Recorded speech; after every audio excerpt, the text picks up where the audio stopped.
A Bíblia Nossa de Cada Dia está começando agora e você é muito bem-vindo para nós meditarmos mais um dia na Palavra do Senhor. Lermos, compreendermos e aplicarmos para a nossa vida. E hoje nós vamos ler o Salmo de número 83, que é o último Salmo de Asaf. Asaf escreveu o Salmo 50 e os salmos que vão do Salmo 73 até o 83 e nós estamos finalizando ele hoje. Então eu convido você a prestar atenção agora na leitura, na explicação. Ou, caso você esteja aí com a sua Bíblia aberta, que você possa acompanhar a leitura junto comigo. Se não for o caso, não tem problema, você escuta e que você receba, em nome de Jesus, aquilo que Deus tem para você nesse dia. Amém? Então vamos começar. Salmo de número 83 diz assim: Ó Deus, não te emudeças, não fiques em silêncio, nem te detenhas, ó Deus. Vê como se agitam os teus inimigos, como os teus adversários te desafiam de cabeça erguida. Com astúcia conspiram contra o teu povo, tramam contra aqueles que são o teu tesouro. Pare aqui, nós lemos 3 versículos. Eu quero dizer 2 coisas para você. É muito possível que esse salmo tenha sido escrito no contexto de Segunda Crônicas, que vai do capítulo 20, do versículo 1 até o versículo 30. E nesse capítulo, nós vamos ver que o levita Jaziel, que é descendente de Asaf, ele vai receber de Deus uma mensagem que vai dar ao povo fé suficiente para vencer essa batalha. Então, é possível que tenha sido nesse contexto. Mais para frente, o Salmo vai citar para nós os povos que se levantaram como inimigos de Israel. Mas é claro que outras situações aconteceram em que houve lutas, destes inimigos contra o povo de Deus. Então, pode ser que seja essa ocasião, pode ser que não seja. Agora, a segunda coisa que eu quero destacar para você são os pronomes possessivos. O versículo 1 apresenta para nós um pedido. Asaf está pedindo que o Senhor fale algo. Ele pede para o Senhor: Deus, não fique mudo, não fique em silêncio, por favor, fale algo. E ele pede, por favor, Deus, os teus inimigos, os teus adversários te desafiam. Ele vai colocar todos aqueles que se levantam contra o povo do Senhor, não lutando contra o povo do Senhor, mas lutando contra o próprio Senhor. Ele vai dizer: eles são o teu povo. Essas pessoas estão te desafiando, eu preciso que o Senhor vença os teus adversários. E eu acho isso maravilhoso, porque Asaf verdadeiramente compreende que a batalha é do Senhor. E quando ele faz esse cântico, ele vai declarar: Pai, é teu. Se o Senhor não os proteger, eles estão perdidos. Continuando agora a leitura, que você entendeu o contexto. Verso 4. Eles dizem: venham, vamos destruí-los como nação, para que o nome de Israel não seja mais lembrado. Com um só propósito tramam juntos. É contra ti que fazem acordo as tendas de Edom e os ismaelitas, Moabe e os agarenos, Gebal, Amon e Amaleque, a Filístia com os habitantes de Tiro. Até a Síria aliou-se a eles e trouxe força aos descendentes de Ló. Para aqui um pouquinho. Quando eu estava vendo todos esses nomes, Moabe, Agarenos, Amon, Amaleque, fazendo uma pesquisa rápida na palavra do Senhor, a gente observa que alguns destes inimigos eram parentes de Israel. Enquanto alguns eles tinham proximidade geográfica, eram inimigos de fronteira, vamos falar dessa maneira, na verdade, alguns que estavam se levantando contra o povo do Senhor eram parentes. Então, por exemplo, Edom era o povo de Esaú. E quem era Esaú? Irmão de Jacó. Os ismaelitas, eles descendiam do meio-irmão de Isaac, Ismael. Moabe e Amon, eles eram os filhos de Ló. Lembra? Sobrinho de Abraão. Os agarenos, você pode ver ali em 1 Crônica 5:10, eles ficavam, era já por uma questão geográfica, a leste do Jordão. Gebal era um local que ficava ao sul do Mar Morto. Então, tá vendo? Alguns inimigos, ou de parentesco ou por proximidade geográfica, estavam meio que fazendo um círculo, né? Meio que pegando todas as fronteiras do povo de Deus. Amaleque, gente, é o inimigo mais antigo de Israel depois do Egito. Você ouve falar dos amalequitas lá no princípio da palavra do Senhor. E eles são descendentes dos edomitas, né? Eles são descendentes de Esaú.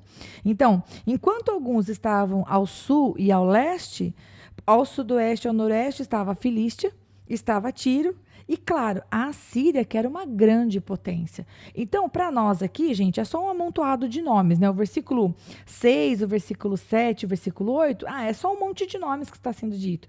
Mas para as pessoas que estavam lá e que conheciam a história, que tinham ouvido a história pelos seus antepassados, sabiam das lutas, das guerras, essas nações, vamos dizer assim, tinham não apenas um significado, mas tinham um sentimento, né? Eram povos que tinham se unido ou em algum momento da história já haviam atacado o povo de Deus e que agora estavam se unindo para juntar, somar forças e realmente apagar o nome, né? O versículo 4 fala, não seja mais lembrado, apagar o nome de Israel. E aí, o salmista, a partir de agora, do versículo 9 para frente, o que ele vai fazer é pedir justiça. Ele vai falar, Deus, precisamos que o Senhor faça algo. Olha o que ele vai falar aqui no versículo 9. Trata-os como trataste Midian, como trataste Sísera e Jabim no rio Quizon, os quais morreram em Dor e se tornaram esterco para a terra.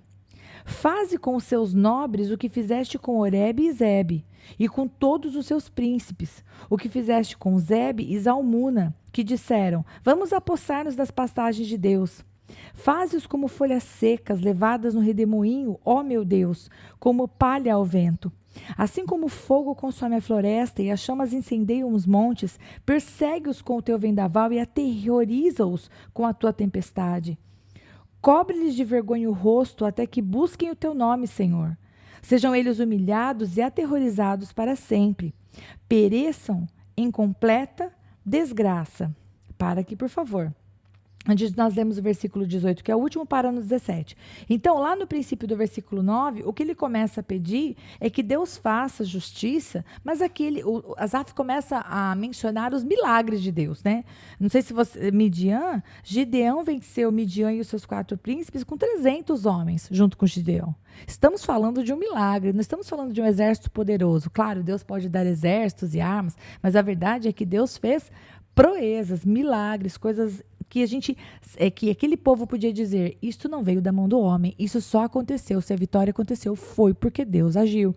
E era nessa condição, então, que ele começa a dizer, o Sísera, por exemplo, que foi entregue na mão de uma mulher, né? Se você quiser, você vai lá ver a história lá em Juízes 4:9, ou lá dos príncipes que eu mencionei de Gideão, Juízes 7, a partir do versículo 19. Então, aqui o salmista, diante desses inimigos que estavam se unindo, está pedindo para o Senhor não emudecer, mas também para o Senhor trazer justiça. E é aquela justiça milagrosa, porque eles reconhecem que o tamanho deles é pequeno demais diante da luta que eles estão enfrentando.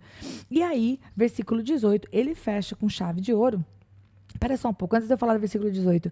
Observe que no versículo 16, o salmista, ao mesmo tempo que ele está pedindo o juízo sobre os seus inimigos, no versículo 16, eu fiz essa observação aqui na minha Bíblia, diz que era para que o Senhor cobrisse o rosto deles de vergonha até que eles buscassem o nome do Senhor. Como se o salmista estivesse dizendo, Pai, se eles se arrependerem, dá uma chance. Mas caso contrário, Deus, versículo 7, que eles sejam 17, que eles sejam humilhados e aterrorizados para sempre.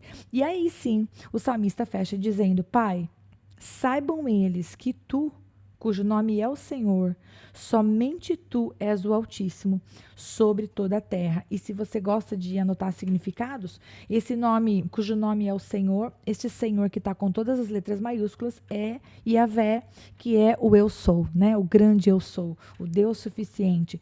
Então, o salmo começa com Asaf pedindo que o Senhor fale algo, que o Senhor traga uma resposta, que o Senhor não se emudeça, e termina dizendo, Pai, que eles saibam que o Senhor é o Altíssimo sobre toda a terra e que o Senhor vai nos defender, mas não defender apenas de maneira natural, mas de maneira sobrenatural, como o Senhor sempre faz. Bom, o Salmo é sobre isso. Em que ele se aplica para nós? Uau! Eu vejo perfeitamente, mas eu faço questão de deixar claro para você, caso você não tenha visto. Quantas vezes eu e você não estamos passando por situações de dificuldade, situações de luta, ou apenas, não são nem lutas, mas são situações em que você precisa tomar uma decisão e precisa de uma direção de Deus. Então a gente fala, Pai, por favor, não fique em silêncio. Deus, me dá uma resposta. Bom, eu tenho certeza que você já passou por essa situação que Asaf menciona aqui no versículo 1, né? Fala, Deus, por favor, não fique em silêncio. Que legal saber que Asaf pediu e eu e você podemos pedir também, né? Nós podemos dizer para o nosso pai, pai, por favor, fala comigo, me dá uma resposta, me traz paz, me dá uma direção, me traz uma confirmação, não me deixa sem uma direção, por favor, meu pai, né? É disso que nós precisamos, é falar com Deus e não simplesmente tomar as decisões. A segunda coisa que eu vejo nos primeiros versículos é que a batalha é do Senhor, né? Nós fazemos a nossa parte, nós buscamos a Deus, nós buscamos fazer as coisas segundo a vontade do Senhor, mas quando há um inimigo que se levanta contra nós, ele não está se levantando apenas contra nós, ele está se levantando contra o nosso Pai. E eu me lembro, eu li esse salmo mais de uma vez antes de gravar esse podcast, a primeira vez que eu li esse salmo agora, recentemente, eu pensei, me veio na minha cabeça uma cena, quando a gente é criança e a gente se esconde atrás da perna da nossa mãe ou do nosso pai e pede socorro contra algo que a gente julga que seja para nós uma ameaça mais forte do que nós. Um cachorro bravo, um gato enfurecido, um amiguinho violento, qualquer coisa que seja, né?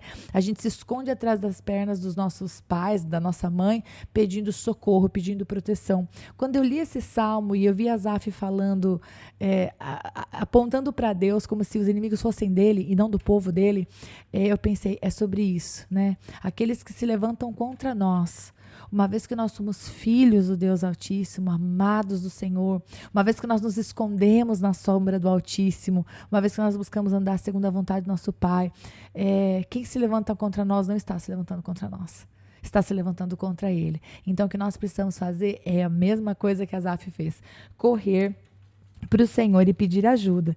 E aí, quando eu estava vendo sobre os inimigos do povo de Deus, alguns eram parentes, alguns só eram pessoas próximas. E me fez muito sentido, né? Muitas vezes passamos lutas, e as lutas elas vêm exatamente ou de dentro da família de sangue, né? Ou dos amigos, ou aqueles próximos, pessoas com quem trabalha. Ou seja, os inimigos são pessoas muito próximas, por uma questão de parentesco, ou por pessoas com as quais a gente trabalha, que se levantam contra nós, fazem coisas que a gente não entende, nos ofendem, fofocam de nós, enfim. O que fazer com esses inimigos? Né? O que fazer com essas pessoas que se comportam como inimigos?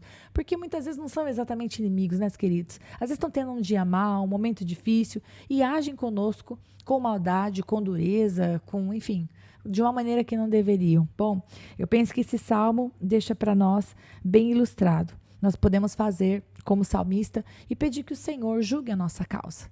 Né? A batalha do Senhor, né? A vingança pertence a Ele, a paga é dele. A nossa parte é amar como Jesus amou, é dar o bom exemplo como Jesus deu, é fazer o que Jesus faria no nosso lugar. Essa é a nossa parte. E quanto a mais, pedir que o Senhor realmente, com justiça, né?